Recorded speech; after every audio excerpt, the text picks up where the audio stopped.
শ্রোতা বন্ধুরা, আমরা আগের পর্বে অর্থাৎ 20তম পর্বে আলোচনা করেছি কঠোর পরিশ্রম করে সফল হওয়ার পরও কেন আমাদের অল্প বিস্তর অন্যায় সমালোচনা সহ্য করতে হয়।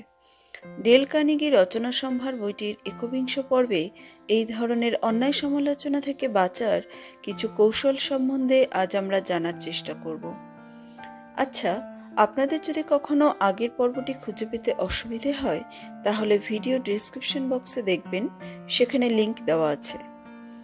দেখুন, আমরা সকলেই অন্যায় সমালোচনায় বড় বিচলিত বোধ করি, কারণ আমরা জানি আমরা যেখানে প্রশংসা পাওয়ার যোগ্য সেখানে আমাদের সমালোচনা করা হচ্ছে, অর্থাৎ আমাদের প্রতি অন্যায় করা হচ্ছে।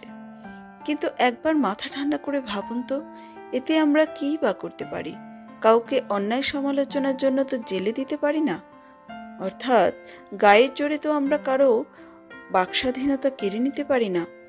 কিন্তু এই বাকস্বাধীনতার অপব্যবহার করেই অনেকে আমাদের মনোবল ভেঙে দেয়, আমাদের নিরুৎসাহিত করে, দুশ্চিন্তায় ফেলে। আর দুশ্চিন্তার ফল যে কত ভয়ানক হয় তা তো আমরা এর আগের পর্বগুলোতে দেখেইছি। আমরা এক্ষেত্রে কিছু কৌশল অবলম্বন করতে পারি যাতে আমরা আমাদের লক্ষ্যে পৌঁছাতে পারি। মিস্টার কার্নেগি 35 বছর নিউ ইয়র্কে বয়স্ক শিক্ষার ক্লাস করিয়েছেন, যেখানে বহু মানুষ উপকৃত হয়েছিল।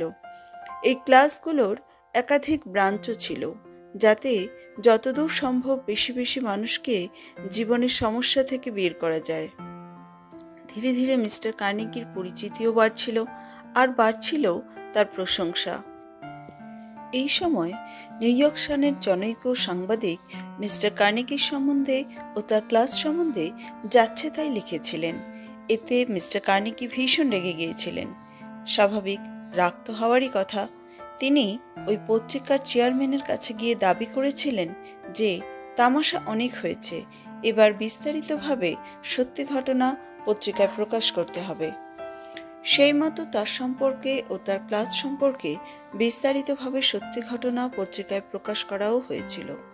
কিন্তু এই ঘটনার কয়েক বছর পর, যখন মিস্টার কার্নেগি সময় ও অভিজ্ঞতায় আরও বেশি পোক্ত হয়েছিলেন, তখন বুঝেছিলেন মানুষ তার সম্বন্ধে সেদিনের নিন্দা তামাশাও ভুলে গেছে, আর পরের দিনের বিস্তারিত বিবরণ ও প্রশংসাও ভুলে গেছে। কারণটা কি জানেন? মানুষ সবচেয়ে বেশি প্রাধান্য দেয় নিজেকে। নিজের সামান্য মাথা ধরলেই মানুষ এতটা বিচলিত হয় যে অন্যদের মৃত্যুর খবরেও ততটা বিচলিত হয় না। এটাই মানুষের চরিত্র। এখন বুঝলেন, আমরা সারাক্ষণ যে ভাবি এটা করলে লোকে কি ভাববে, ওটা করলে লোকে কি ভাববে, আদৌ তারা কিছুই ভাবে না। তবে খুব নিকট আত্মীয় হলে বা কাছের মানুষ হলে তাহলে কিন্তু ভাবে। এটা সত্যি, যেহেতু তাদের জীবনটা আমাদের সাথে জড়িয়ে আছে। বাকিরা কেউ কিছুই ভাবে না। তাই মিস্টার কার্নেগি অতীতে যে লোকে কি ভাববে এইসব ভেবে খবরের কাগজের সমালোচনায় যে তিনি চটে গিয়েছিলেন, কিন্তু পরে নিজেই বুঝেছিলেন এগুলো সবই অর্থহীন চিন্তাভাবনা। সেই দিন ওই খবরের কাগজটিতে ওই খবর অনেকেই পড়েনি। যারা পড়েছে অচিরেই ভুলে গিয়েছে। তারা শুধু মনে রেখেছে তার ভালো কাজগুলি, যেগুলি বাস্তবে তিনি সত্যিই করেছিলেন। জানেন, এলিনর রুজভেল্ট কিভাবে তার বিরুদ্ধে হওয়া কড়া সমালোচনা থেকে বাঁচতেন? এলিনর রুজভেল্ট ছিলেন আমেরিকান প্রেসিডেন্ট ডি রুজভেল্টের স্ত্রী, যিনি 4 বছর আমেরিকান পার্লামেন্টের ফার্স্ট লেডি হিসেবে কাজ করেছেন। হোয়াইট হাউসে যত মহিলা কাজ করেছে তার মধ্যে এলিনর রুজভেল্টের নামে সমালোচনার ঝড় সবচেয়ে বেশি উঠেছিল। মিস্টার কার্নেগি যখন তাকে প্রশ্ন করেছিলেন সমালোচনা থেকে বাঁচতে তিনি কী উপায় অবলম্বন করেন, মিসেস রুজভেল্ট উত্তরে বলেছিলেন তিনি ওইসব সমালোচনাতে একটুও মাথা ঘামান না। যদি ঘামাতেন তাহলে তিনি এত কাজ কখনোই করতে পারতেন না। তিনি শুধু ভাবেন তিনি যা করছেন তা ঠিক করছেন না ভুল। যখন উত্তর পান কি তিনি ঠিক করছেন, তখন কোনো ব্যাপার নেই আর চিন্তা করেন না। যদি বোঝেন কাজটি ভুল হয়েছে, তখন বিনয়ের সাথে নিজের ভুল স্বীকার করে শুধরে নেন। অথচ এই এলিনর রুজভেল্টই যখন অল্প বয়সী ছিলেন তখন এই ব্যাপারগুলো নিয়ে খুব বেশি ভয় পেতেন। লোকে কি বলবে, ম্যাথু ব্রাশ নামে এক ব্যক্তি ছিলেন, যিনি আমেরিকার এক বিখ্যাত প্রতিষ্ঠানের কর্ণধার হিসেবে বহু বছর কাজ করেছেন। তাকে মিস্টার কার্নেগি প্রশ্ন করেছিলেন, সমালোচনা নিয়ে তিনি দুশ্চিন্তা করেন কি না। উত্তরে তিনি জানিয়েছিলেন, সমালোচনা নিয়ে দুশ্চিন্তা এখন আর হয় না, তবে একটা সময় খুব হতো। তিনি খুবই স্পর্শকাতর ছিলেন। তিনি সব সময় ভাবতেন প্রতিষ্ঠানের সমস্ত কর্মীরা তাকে যেন সঠিক মানুষ মনে করে, কিন্তু যখন সেটা হতো না তখন তিনি দুশ্চিন্তায় পড়তেন। যে তার বিরোধিতা করত তিনি তাকেই তোয়াজ করতেন।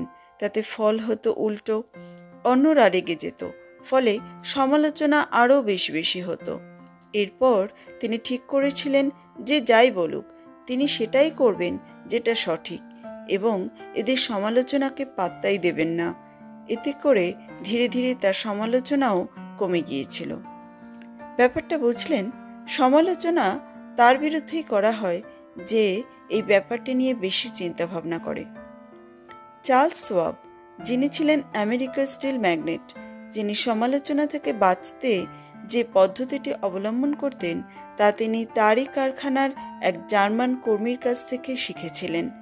সমালোচনায় তিনি শুধুমাত্র একটু হাসেন, আর কিছুই বলেন না। ব্যাপারটি নিয়ে ভেবে সময় নষ্টও তিনি করেন না। মিস্টার কার্নেগির মতে এটি সমালোচনা থেকে বাঁচার সবচেয়ে কার্যকর উপায়। কেন জানেন? যারা অন্যায় সমালোচনা করেন তারা আপনার কোনো যুক্তি বা প্রমাণই মানেন না। তাই তাদের সাথে কথা বলার অর্থ হল বাক্য, সময় ও ধৈর্যের অপব্যবহার করা। তার বদলে আপনি নিঃশব্দে তাদের দিকে তাকিয়ে যদি একটু হাসেন, তাহলে আর কিছুই তাদের বলার থাকে না। সমালোচনা কার নামে হয়নি বলুন তো? আব্রাহাম লিঙ্কন থেকে উইনস্টন চার্চিল, এই সব কালজয়ী মানুষরাও বাদ যাননি সমালোচনা থেকে, কিন্তু এরা সবাই এই পদ্ধতিটি অবলম্বন করতেন। সমালোচনার ভয়ে পালিয়ে যাওয়া কোনো সফল মানুষের কাজ নয়, বরং মৃদু হেসে বা চুপচাপ থেকে সমালোচনার মুখোমুখি হওয়া অনেক বেশি সাহসের কাজ। এই কাজটি যদি একবার আপনি করতে পারেন, তাহলে আপনার মন থেকে সমালোচনা সম্বন্ধে সমস্ত ভয় এক নিমেষে উধাও হয়ে যাবে। ধন্যবাদ। যদি ভালো লাগে তাহলে লাইক ও শেয়ার করবেন, এবং এই ধরনের আরও ভিডিও পেতে চ্যানেলটিকে সাবস্ক্রাইব করুন।